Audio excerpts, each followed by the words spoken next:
السلام علیکم ورحمۃ اللہ وبرکاتہ۔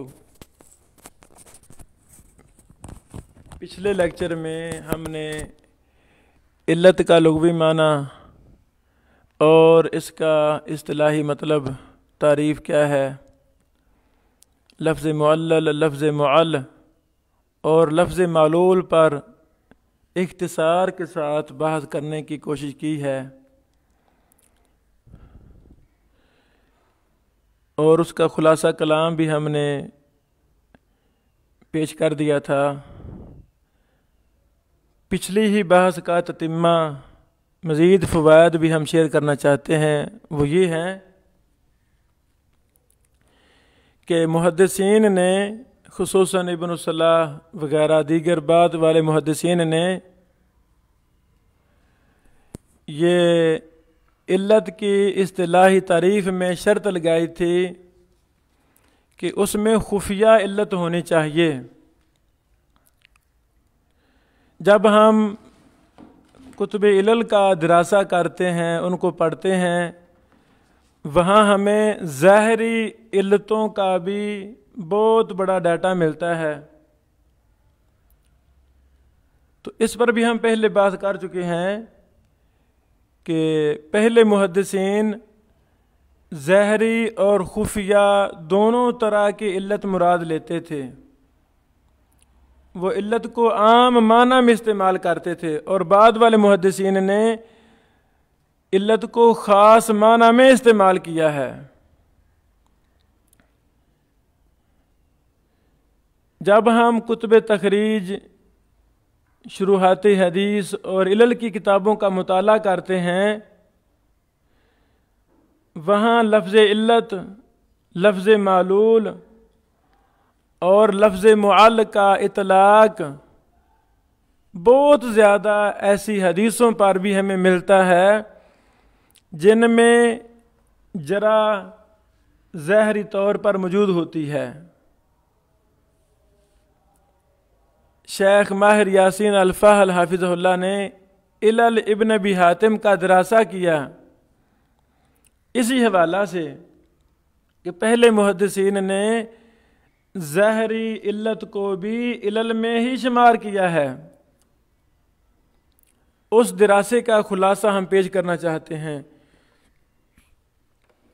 علل ابن ابی حاتم میں خفیہ اور ظاہری دونوں طرح کی علتیں موجود ہیں۔ یہ کتاب صرف مخفی علتوں کے خاص نہیں ہے کہ اس میں صرف مخفی علتیں ہی بیان ہوں گی، ایسی بات نہیں ہے۔ تو جب ہم دیگر کتابوں کا بھی مطالعہ کرتے ہیں، علل پر، علل دارقطنی ہے، دیگر کتابیں، تو وہاں بھی ہمیں اس طرح کی مثالیں ملتی ہیں کہ وہ ظاہری اور خفیہ دونوں طرح کی علتوں کا اہتمام کرتے ہیں۔ کذاب راویوں کی روایتیں بھی علل میں لا رہے ہیں اور خفیہ علتوں کا بھی ذکر کر رہے ہیں۔ شیخ ماہر یاسین حافظہ اللہ لکھتے ہیں 247 سے زیادہ احادیث علل ابن ابی حاتم میں موجود ہیں جنہیں ظاہری جرح کے ساتھ معلول قرار دیا گیا ہے۔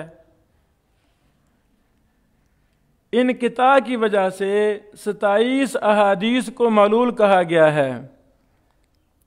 مثلا علل ابن ابی حاتم کی حدیث نمبر 24، حدیث نمبر 74، حدیث نمبر 108، حدیث نمبر 132 اور حدیث نمبر 164 وغیرہ دیکھی جا سکتی ہیں۔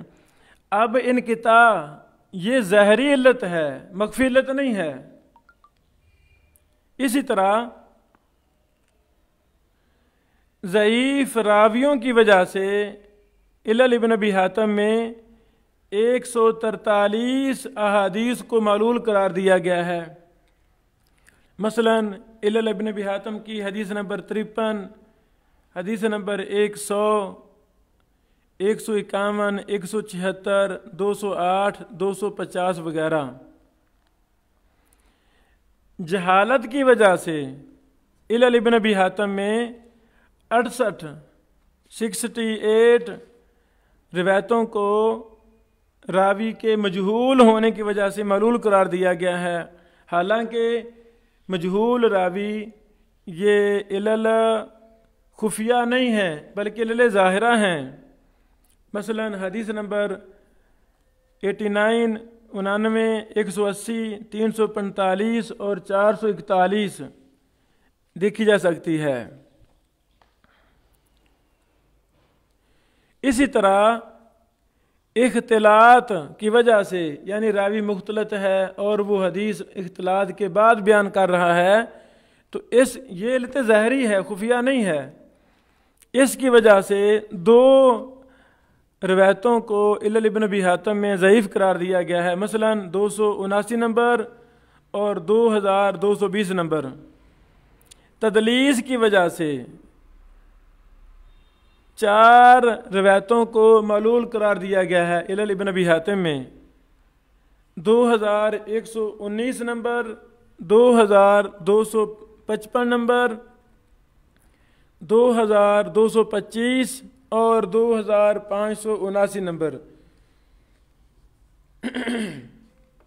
अल्लाह अकबर। जब भी हमने किसी मसला में शरह सदर हासिल करनी है तो हमें वक़्त निकाल के दिरासा करना होगा।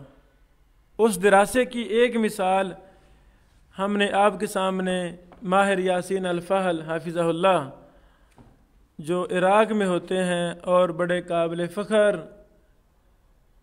काम कर रहे हैं, अल्लाह उनको सलामत रखे, उनकी ज़िंदगी में इल्म व अमल में बरकत फरमाए, आमीन। इसी तरह जब हम दीगर मुहद्दिसीन को देखते हैं, वो भी ज़ाहरी जरा पर इल्लत का इतला करते हैं।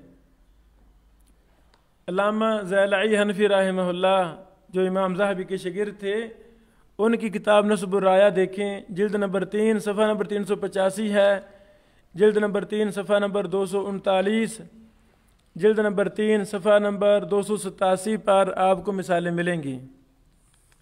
इसी तरह हाफिज़ इब्न क़य्यिम अल-जौज़िया रहमहुल्लाह के कलाम में भी ज़ाहरी इल्लतों पर मालूल का हुक्म लगा है, लफ्ज़ इल्लत को बोला गया है।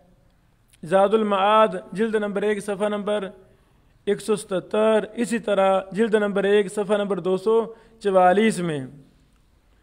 और हाफिज़ इब्न हजर अस्क़लानी रहमहुल्लाह के कलाम में भी ज़ाहरी इल्लत के साथ ज़ाहरी इनक़िता की वजह से और मजहूल रावियों की वजह से, ज़ईफ़ रावियों की वजह से बयान करदा जो रिवायात, ज़ईफ़ रिवायात हैं, उनको इब्न हजर साहब रहमहुल्लाह ने मालूल करार दिया है। जैसे फ़तहुल बारी जिल्द नंबर 1 सफ़ा नंबर 83, जिल्द नंबर 2 सफ़ा नंबर 446, तलखीसुल हबीर जिल्द नंबर 1 सफ़ा नंबर 417, जिल्द नंबर 1 सफ़ा नंबर 129, इसी तरह जिल्द नंबर 1 सफ़ा नंबर 173 में ये मिसालें देखी जा सकती हैं। इस बहस का खुलासा ये है कि ऐम्मा मुहद्दिसीन ने हर तरह की इल्लत, खा वो ज़ाहरी हो या मख्फी हो, दोनों तरह की इल्लतों की रिवायात को मालूल करार दिया है।